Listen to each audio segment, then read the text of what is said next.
Jesu Kristu inkosi.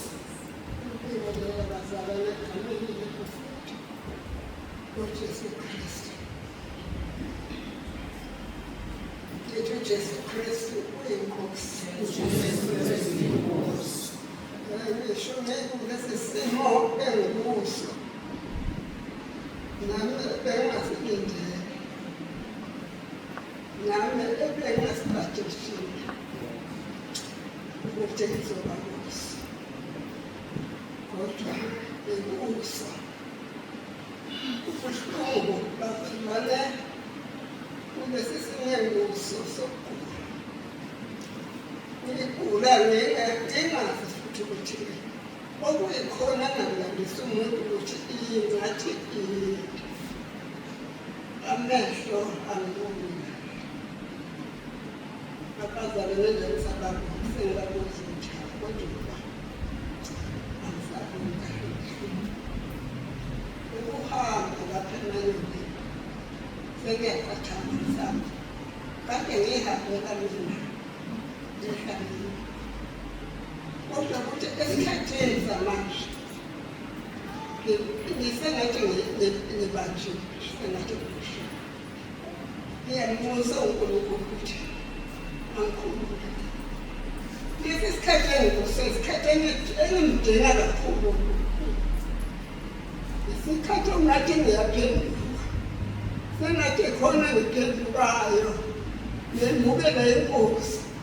Manje kufanele ukuthi isikhathi manje engibambeke ngaso akuvumba ngisebenze umsebenzi wami.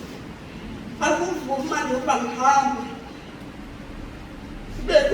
Bekukhesimije angizange ngiye Christmas.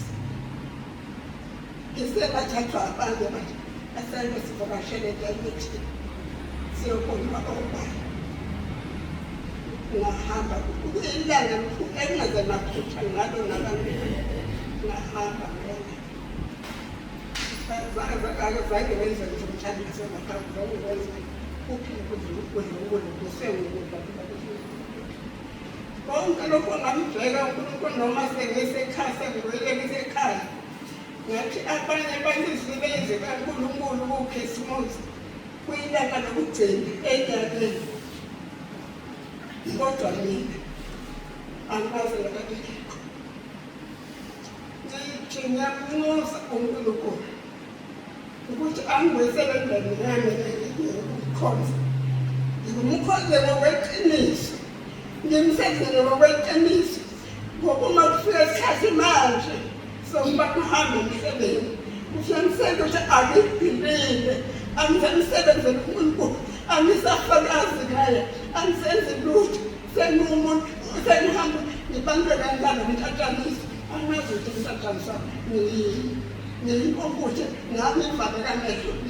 Kwenziwa yini kwamkelo? Ngiyamthosa uNkulunkulu ukuthi angisize ngibuyisele, angibuyisele endlini yami, ngimkhonze ngoba bengimkhonze uNkulunkulu.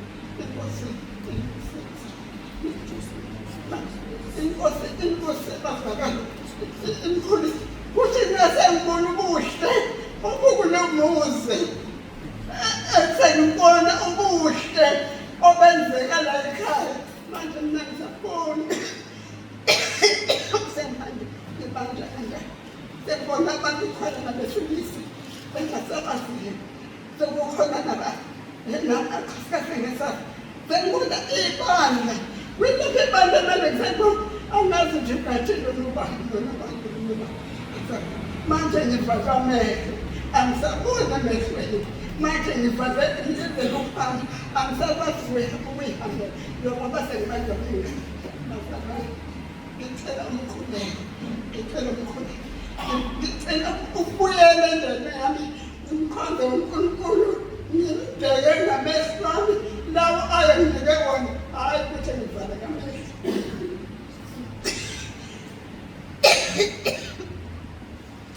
Ngiyamthanda uNkulunkulu kakhulu, ungigcinile uNkulunkulu kakhulu. Ngiyazizela uNkulunkulu noma ngithandaza ukuthi uNkulunkulu ukhona, uNkulunkulu uyabonga, uNkulunkulu uyakhonza, uNkulunkulu ufuna ukukhonza kweqiniso, hhayi ngamanga.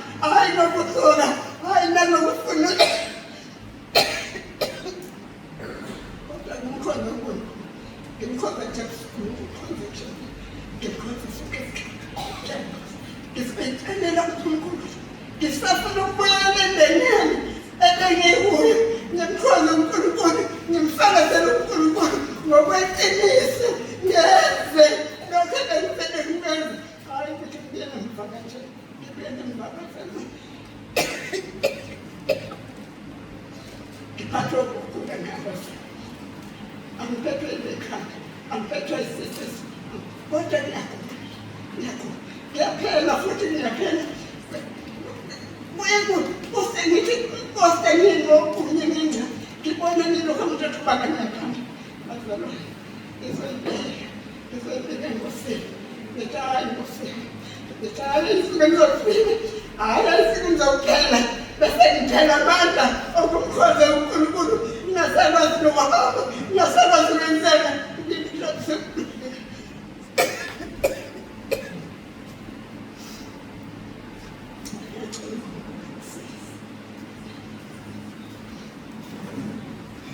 Uso wakho umsebenzi libajazwe igama lakho.